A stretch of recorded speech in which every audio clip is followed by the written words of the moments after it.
নমস্কাৰ বন্ধুসকল, এই ভিডিঅ'টো কেৱল 18 বছৰ ওপৰৰ ব্যক্তিসকলৰ বাবে বনোৱা হৈছে। 18 বছৰ তলৰ ল'ৰা ছোৱালী এই ভিডিঅ'টো অনুগ্ৰহ কৰি নাচাই যেন। লগতে জনাও যে দৰ্শকৰ সঁহাৰিৰ প্ৰতি লক্ষ্য ৰাখি এই ভিডিঅ'বোৰ বনোৱা হৈছে। আহকচোন এই ভিডিঅ'টো আৰম্ভ কৰোঁ। কলৈকো আঁতৰি নাযাব, শুনি থাকিব শেষলৈকে।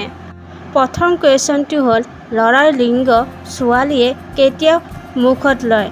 তাৰে উত্তৰটো হ'ল বেছিকৈ উত্তেজিত হোৱাৰ পাছত যোনি ঢিলা হোৱাৰ কাৰণে। নেক্সট কুৱেশ্যনটো হ'ল, মহিলা চুদাৰ সময়ত ক'ত ধৰিব লাগে বা ক'ত ধৰি কৰিব লাগে? তাৰে উত্তৰটো হ'ল কঁকালত ধৰিব লাগে বা কঁকালত ধৰি কৰিব লাগে। নেক্সট কুৱেশ্যনটো হ'ল, ছোৱালীক প্ৰথম জটকা কেনেকৈ মাৰিব যাতে ছোৱালী কান্দি যায়? তাৰে উত্তৰটো হ'ল একেবাৰতে পূৰা ভৰাই দিব লাগে। নেক্সট কুৱেশ্যনটো হ'ল, শকত ছোৱালীক বেছিকৈ কেনেকৈ মিলন কৰিব লাগে? তাৰে উত্তৰটো হ'ল পিছফালৰ পৰা কৰিব লাগে। নেক্সট কুৱেশ্যনটো হ'ল, কি পজিশ্যনত কৰিলে বোৱাৰীও কান্দি যায়? তাৰে উত্তৰটো হ'ল ভৰি দুটা কান্ধত উঠাই জোৰ জোৰকৈ কৰিলে। নেক্সট কুৱেশ্যনটো হ'ল, কিমান বয়সৰ মহিলা এদিনত দুবাৰকৈ সম্ভোগ কৰিবলৈ বেছি উত্তেজিত হয়? তাৰে এনচাৰটো হ'ল 30ৰ পৰা 35 বছৰৰ মহিলাই কৰিবলৈ উত্তেজিত হৈ থাকে।